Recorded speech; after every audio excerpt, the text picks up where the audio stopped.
Hey folks, Colin here.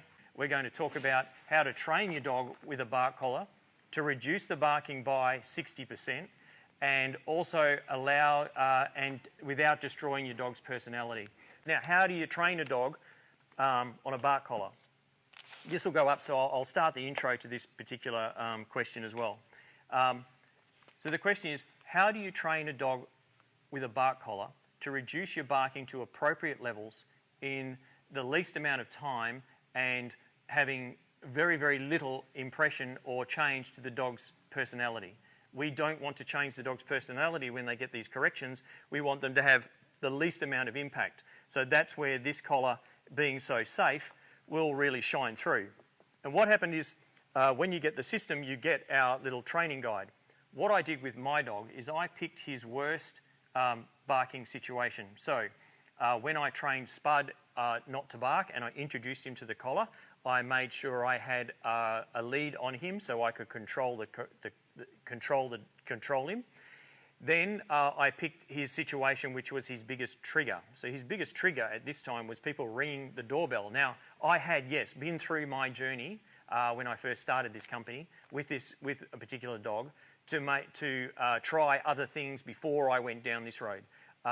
There weren't so many vibration and ultrasonic collars. There were certainly citronellas, not my favourite. But then I came across this particular collar, which has been upgraded since then, and I felt the safety factors were really good. So that's actually when I started the company many, many years ago, 15 years ago. Now, when I trained Spud with this particular collar, I had him on the lead. I took him up to the doorbell, and I had the collar on him for a little while so he didn't think it was the collar. It's the other thing that can happen when you're training a dog. They can recognise that it's the collar, and if you take the collar off, dogs are pretty smart, folks. They can work out that, oh, Dad's left the collar off today, I can bark. Mum puts the collar on me tomorrow, I can't bark anymore. So you want to try and avoid that, and it's time and consistency that does that for you. So this bark collar that I used on Spud did that very well because I know that it goes down to a low level every 30 seconds. So I had him on the lead so I could control him. I had the collar on him for a couple of hours turned off, so he got used to the collar.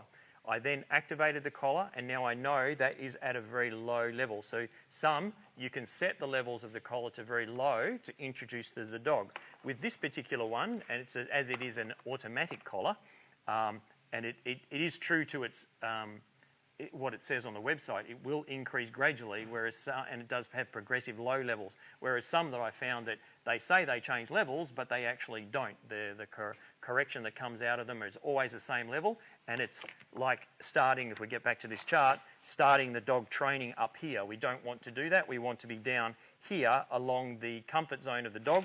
So when we're doing the training, we don't want to overcorrect the dog, and that's the mistake people can make if they're getting the wrong bark collars. Now, with this particular one here, I took Spud up to the door on the lead. I activated the collar. I was aware that if the collar went off, it would go up to the next level.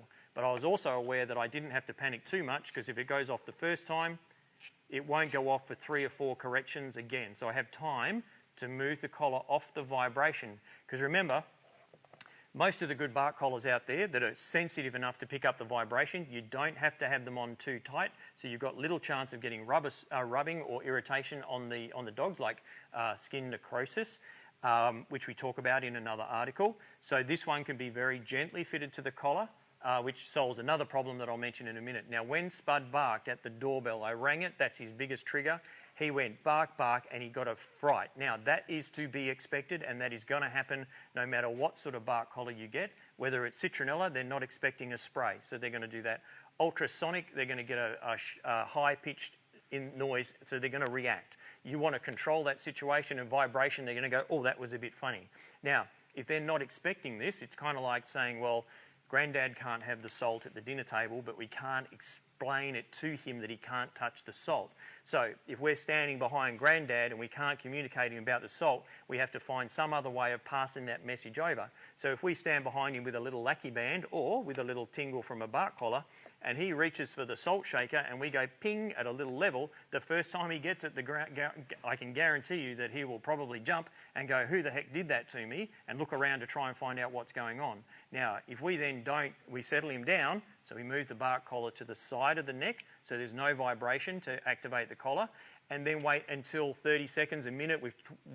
Spud got walked around and I picked him up. He settled down very, very quickly. And then I took him, after 30 seconds, the collar went back to the low level. I took him back to the doorbell, rung the doorbell again. Now, it took a bit more to activate, to get him to bark at the doorbell a second time. And it was also, you know, you can imagine Granddad's a bit wary. He wants to go for the salt, but something happened last time he was thinking about the salt. So he goes like that, and he grabs the salt, and you flick him again at a low level, down at this level, not at this level, then he's going to get the message. It's that behaviour of reaching for this that's causing the problem. Now, remember when we did the snake training, we did the 10 by 10 rule. 10 snakes, 10 different locations, and you can condition the dog. We kind of want the dog to be aware that that pigeon in the tree or that doorbell is a thing we're not allowed to bark at the most, and their first impression of the bark collar is actually their most memorable. So you want to solve 70% of your problem, 60% of your problem, in the first time you're introducing the collar to the dog. You can do that by picking that moment. And then activating the collar again at a low level. So I rang the doorbell, the collar activated at the low level again because it's automatically gone down. And then same thing. He didn't go, oh, what the heck was that so much? He wasn't so concerned about the correction because he'd already felt it.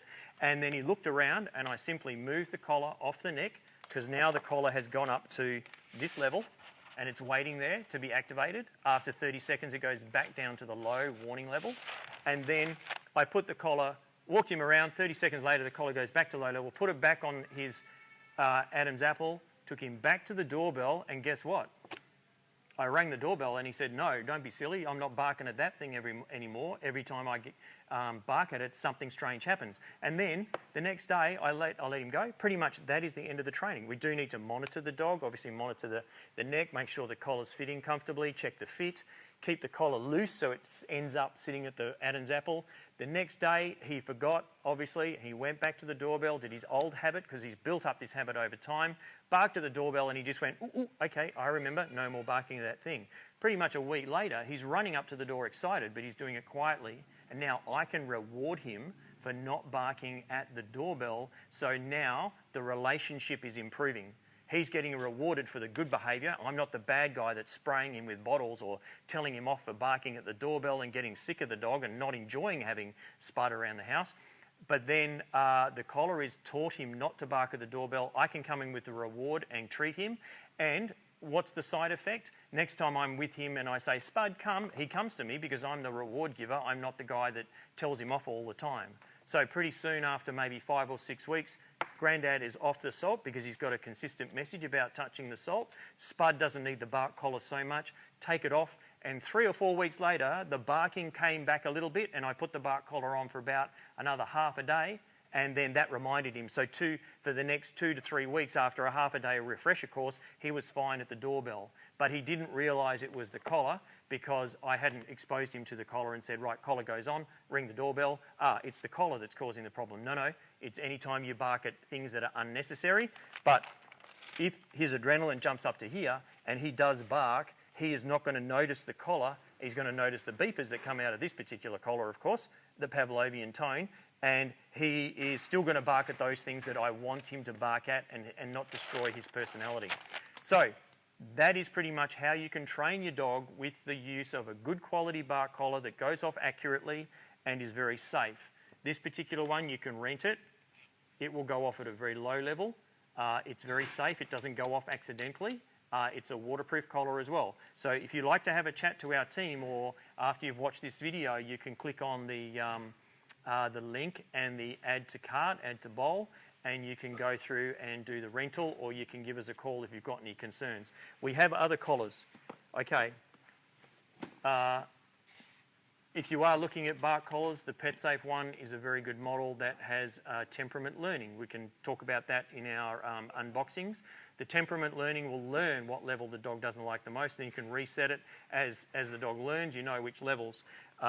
We also have more programmable levels for bigger dogs where you can set the levels, you can do the progressive, and you can also have the temperament learning on those ones as well. And what else do we have? Dog Watch has just come out with a mini collar as well, so that's a very much smaller unit. And that also, PetSafe have a small one. So these are very good safe options for people who have smaller dogs. We're talking Chihuahuas and Pomeranians. And Guess what our biggest customer for bark collars is and how we've been able to successfully help people reduce the barking in this breed? You'll have to put your comments in on the page and take a guess at which barking dog breed you think we've used for most of our bark collars. It might be a crossbreed as well, so think carefully. Okay, that's it for TDL TV. If you are watching this afterwards, can you do the hashtags TDL Live, TDL TV, and hashtag bark collar? That'd be great. Share this as well, because this people going out buying collars and then they're not getting great results, and it's coming back on the industry that these things don't work or they're bad for dogs. Get the best one, get the good quality one, get good advice, good backup service, and something that's going to last. Teach your dog and follow our training guide and you'll be fine. All right, that's bye from me. Thanks for tuning in, and don't forget to say hi and keep posting your pictures up. Merry Christmas, and we've got dog gift hampers for Christmas if you want to look at them. Thanks, folks. Bye for now.